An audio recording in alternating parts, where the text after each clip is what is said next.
Assalamualaikum warahmatullahi wabarakatuh. Sahabat Ari, dimanapun Anda berada, yang masih setia menantikan konten-konten yang sangat inspiratif, yang berguna, dan juga memiliki informatif yang sangat luar biasa untuk kita semua.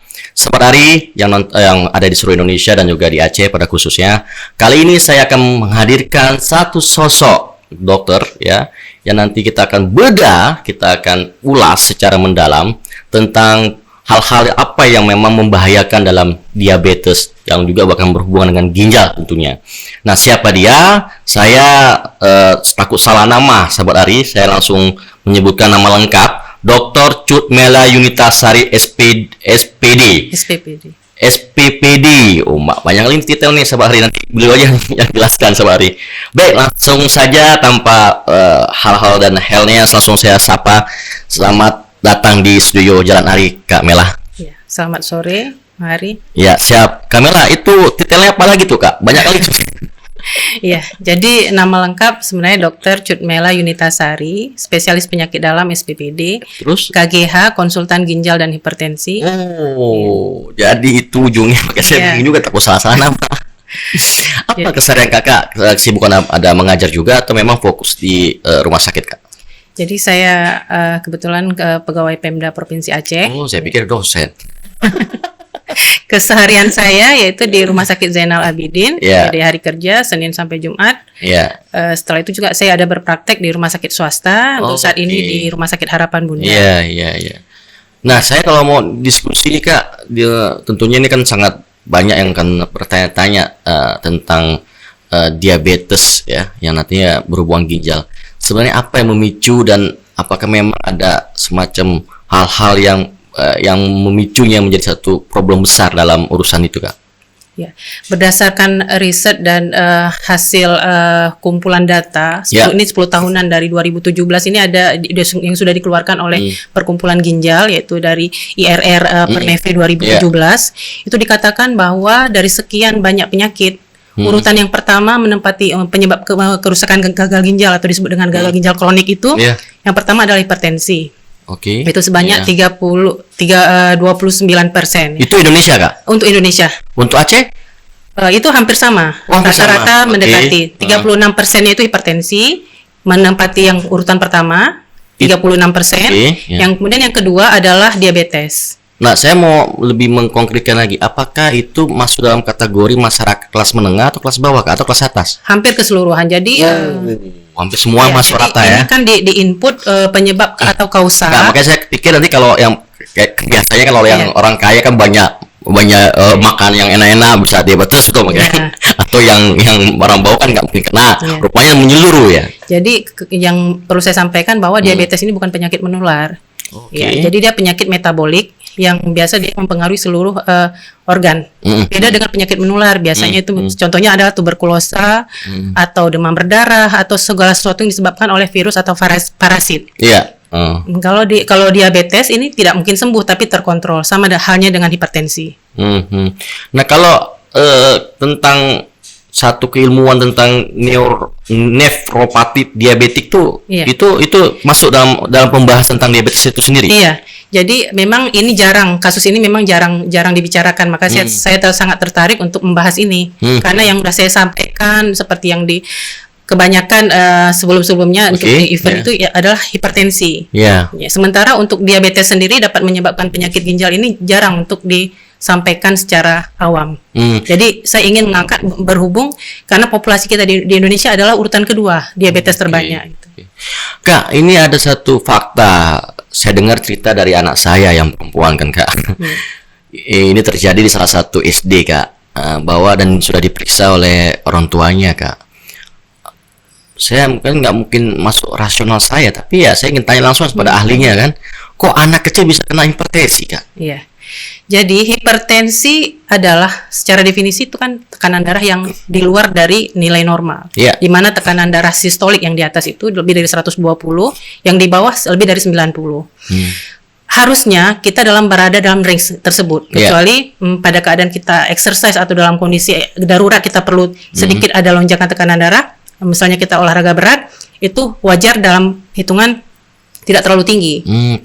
Pada populasi lansia atau di atas 60 tahun, cenderung agak sedikit hipertensi dikarenakan pembuluh darahnya bersifat sudah mulai adanya gangguan kelenturan dari pembuluh darah atau bersifat kaku. Jadi apabila usia di atas 60 tahun lansia kita temukan tensinya 140 ya masih wajar. Tapi untuk populasi yang normal misalnya anak remaja atau di bawah 30 tahun kita dapati hipertensi 160 tensinya itu sangat tidak wajar. Apa penyebab mereka? Biasanya kalau usia muda seperti ini adalah disebut dengan hipertensi sekunder. Artinya ada penyebab yang mendasarinya. Salah satu adalah penyakit ginjal. Hampir sebagian besar disebabkan oleh penyakit ginjal. Salah satu contohnya adalah penyakit imun atau bocor ginjal atau glomerulonefritis atau disingkat dengan GNC. Nah, kalau tadi kita ada menyinggung tentang urusan nefropati diabetik tadi kan, itu memang sama persis penyebabnya dan pencegahannya bagaimana tuh Kak? Ya. Jadi untuk kita bisa mencegah kita harus paham dulu. Jadi yang perlu dipahamkan bahwa diabetes ini tidak akan sembuh tapi terkontrol. Jadi apabila kita dapati seorang penderita diabetes maka selain kita periksa gula darah puasa dan 2 jam setelah makan, mungkin untuk pemantauan kita dapat memeriksakan kadar HbA1c, yaitu kadar Hb yang tergulai. Jadi gula ini bersifat sangat toksik. Jadi dia akan mencederai semua yang dilaluinya termasuk adalah eritrosit atau sel darah merah. Jadi kita lihat persentasenya atau nilainya. Kalau di atas 9 maka disarankan bahwa pasien itu menggunakan insulin supaya DM-nya terkontrol. Karena DM ini akan mempengaruhi seluruh vaskuler atau pembuluh darah yang ada di seluruh tubuh. Bisa di mata, bisa di pembuluh koroner, kalau di ginjal di kapiler-kapiler kecilnya. Itu pencegahannya ya. Nah, kalau kita lihat ke depan lagi lebih jauh, apakah ini juga ada faktor keturunan yang bisa dibawa secara gen, Kak? Sebenarnya definisi dari diabetes ini ada 2, ya, terbagi 2. Ada yang golongan ketiga itu tapi persentasenya sangat-sangat kecil. Secara garis besar itu terbagi 2, diabetes tipe 1 dan tipe 2. Tipe 1 biasanya yang mendasarinya adalah penyakit imun. Jadi ada suatu imun atau suatu kekebalan terhadap diri sendiri, tapi yang diserangnya adalah sel pankreas. Sehingga si pasien tidak mempunyai insulin sama sekali. Biasanya dia muncul di usia remaja atau usia muda, sangat-sangat muda. Dan dia tidak bisa hidup tanpa insulin. Biasanya meninggal. Itu tipe 1. Itu yang ekstrim. Sedangkan kebanyakan kita adalah tipe 2. Itu dipengaruhi oleh sedikit genetik dan dipengaruhi faktor lingkungan.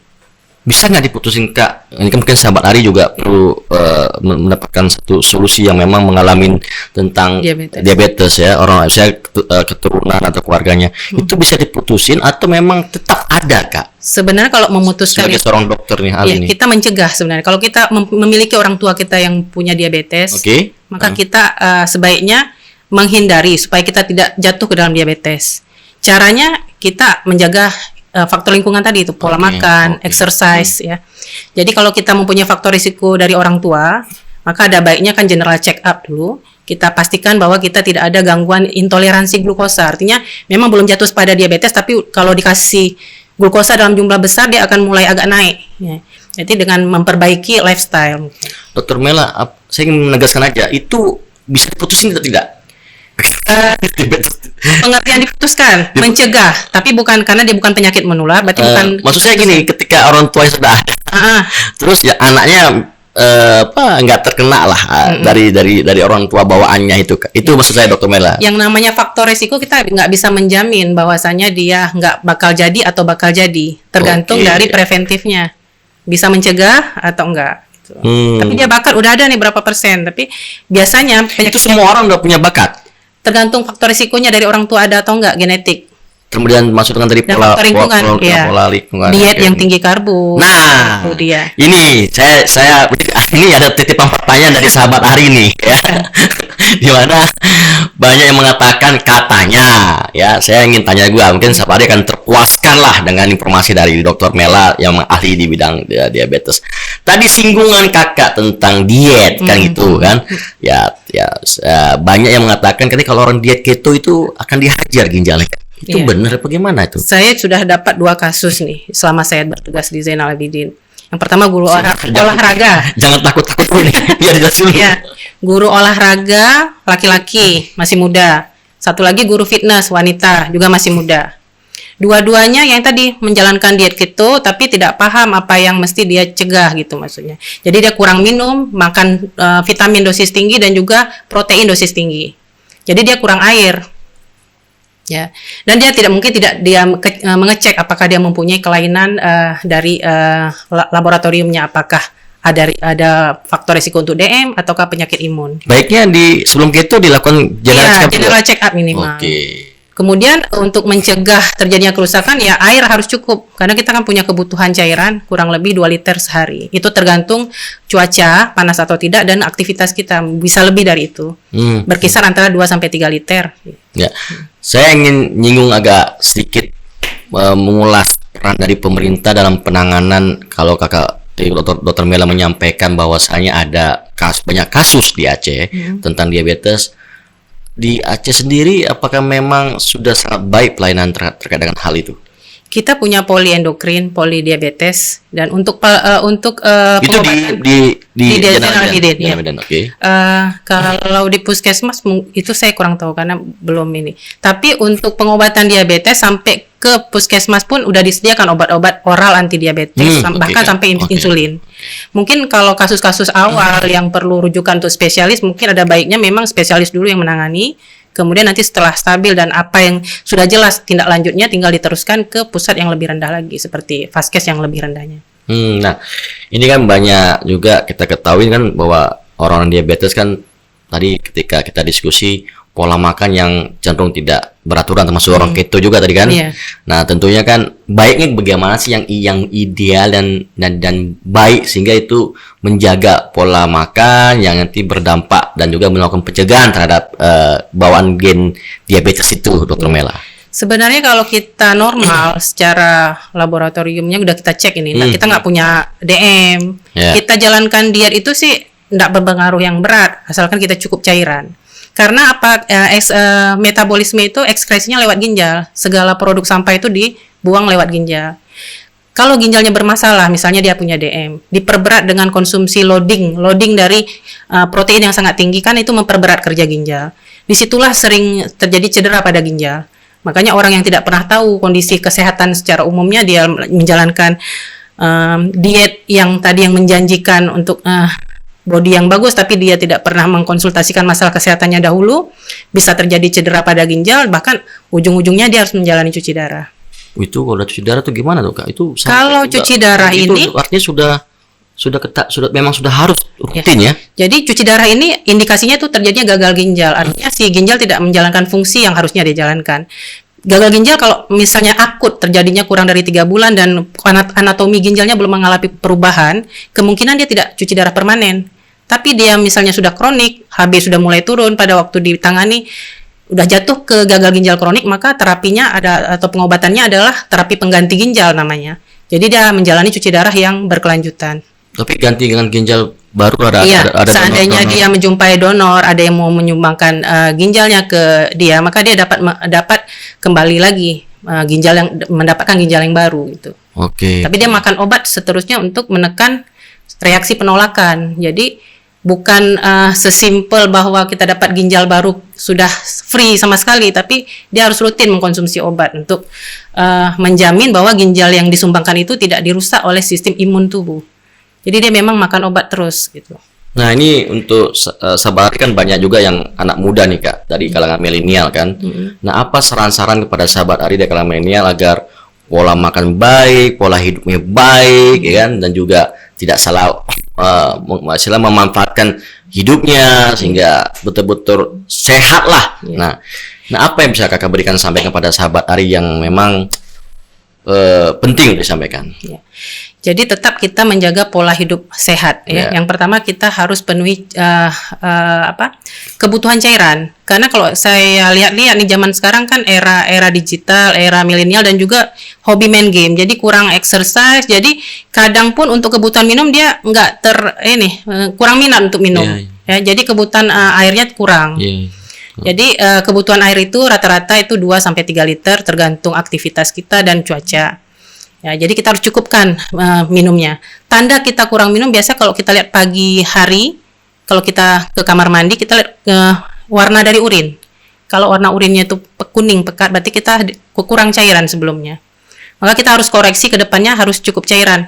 Jadi tidak ada mitos banyak minum banyak kencing, jadi takut minum. Itu salah sebenarnya. Jadi kita harus penuhi kecukupan cairan. Kecukupan cairan itu berapa liter? Antara 2 liter lah kira-kira. Simpelnya antara 10-12 gelas sehari. Hal lain lagi apa yang memang? Kalau kita menjalankan puasa misalnya, kita kan cukupkan pada saat berbuka sama pada sahur, di sela-sela itu kita harus cukupkan juga, misalnya pada waktu tidak sibuk, misalnya ada rapat berapa jam gitu, tapi setelah itu kita harus cukupkan cairan.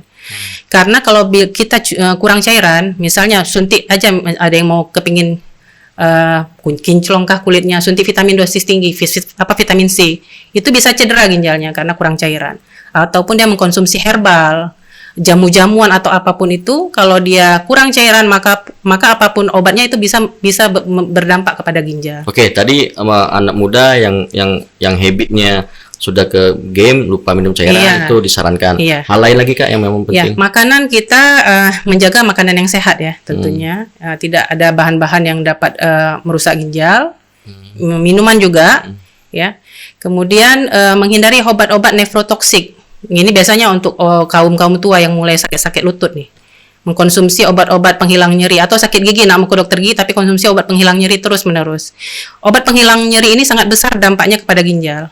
Biasa kalau dikonsumsi berbulan-bulan ya, ataukah dia obat dewa itu yang dibeli sendiri, diracik-racik yang macam itu, tanpa ada konsultasi dengan dokter, itu bisa berbahaya bagi ginjal. Ya. Oke, closing statement Kakak. Ya, jadi ada baiknya kita menjaga pola hidup sehat ya, dengan menjaga kecukupan cairan, menghindari bahan-bahan yang dapat merusak ginjal, dan yang tidak boleh dilupakan apabila kita mempunyai faktor risiko baik dari orang tua kita, maka kita harus melakukan pemeriksaan. Ya, kalau kita memang terlanjur sudah mengidap diabetes, maka kita harus mengkonsultasikan, minimal kita mengecek urin.